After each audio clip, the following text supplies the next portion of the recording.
রাতে ভালোই ঘুমিয়েছিলাম, ঘুম দিয়ে উঠে যখন বাইরে বের হয়েছে দেখতেছি ফায়ার সার্ভিসের গাড়ি। ভালো কথা, ফায়ার সার্ভিসের গাড়ি, কিন্তু কি কারণে এখন দেখতে পাচ্ছি পুরো আশপাশ রাস্তাঘাট সব পানিতে তলিয়ে গিয়েছে। শুধু পানিতে তলিয়ে যায়নি, এবং এত বেশি পানি যে এটা নিয়ে নিউজ পর্যন্ত হচ্ছে।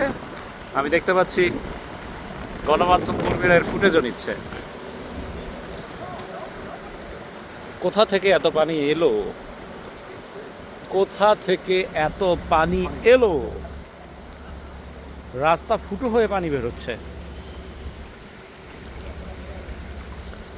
হঠাৎ এক দুর্যোগ। যারা এখানে দেখতে পাচ্ছি এই ঘরের ভেতর থেকেও পানি বেরোচ্ছে।